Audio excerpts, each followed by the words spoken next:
Hello friends, welcome back to our channel. இன்றைக்கி வீடியோவில் quality பிராண்டோட ஐஸ்கிரீம் மிக்ஸ் வச்சு டேஸ்டியான ஐஸ்கிரீம் எப்படி செய்கிறதுன்னு பார்க்கலாம்.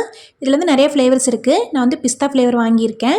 சரி வாங்க ஐஸ்கிரீம் செய்ய ஸ்டார்ட் பண்ணலாம். இது செய்கிறதுக்கு 1/2 லிட்டர் அளவுக்கு காய்ச்சாத பால், அப்புறம் நம்ம வாங்கி வச்சுருக்க பவுடர் ஃபுல்லாத்தையும் சேர்த்துக்கலாம்.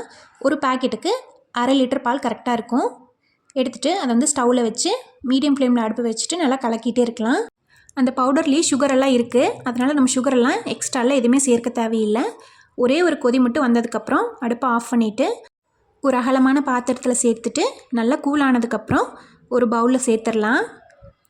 சேர்த்துட்டு 2 மணி நேரம் ஃப்ரீசரில் வச்சோன்னா நல்லா கெட்டி ஆயிரும். இந்த அளவுக்கு நல்லா கெட்டி ஆனதும் ஒரு 2 மினிட்ஸ் பிளெண்டர் இருந்துச்சுன்னா அதை வச்சு நல்லா பிளெண்ட் பண்ணிக்கலாம். இல்லைனா மிக்ஸி ஜாரில் சேர்த்துட்டு ஒரு 2 சுற்று விட்டோம் அப்படின்னா நல்லா க்ரீமி கன்சிஸ்டன்சி வந்துடும். பாருங்கள், இந்த மாதிரி நல்லா க்ரீமி டெக்ஸ்சர் வந்ததும் அகெயின் வந்து நம்ம அதை அந்த பவுலில் சேர்த்துக்கலாம். சேர்த்துட்டு உங்களுக்கு வேணுங்கிற நட்ஸை வந்து மேலே போட்டுக்கலாம். நான் வந்து கிரேப்ஸ், பிஸ்தா, முந்திரி 3 சேர்த்துக்கிறேன்.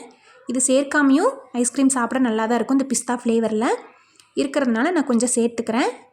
சேர்த்துட்டு அகெயின் அதை க்ளோஸ் பண்ணிவிட்டு ஒரு 4 to 5 ஹவர்ஸ் வந்து ஃப்ரீசரில் வச்சு எடுத்தோன்னா நம்மளோட ஐஸ்கிரீம் ரெடி.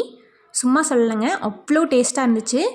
கண்டிப்பாக ட்ரை பண்ணி பாருங்கள். இங்கே பாருங்கள், நம்ம கடையில் வாங்கினா ஐஸ்கிரீம் எவ்வளோ சூப்பராக இருக்குமோ அதே டேஸ்ட்டில் நம்ம வீட்டிலே செஞ்சிடலாம். கண்டிப்பாக ட்ரை பண்ணி பாருங்கள். இந்த மாதிரி வீடியோஸ்க்கு சேனலை சப்ஸ்கிரைப் பண்ண மறந்துடாதீங்க. செஞ்சு பார்த்துட்டு எப்படி இருக்குன்னு சொல்லுங்கள். தேங்க்யூ.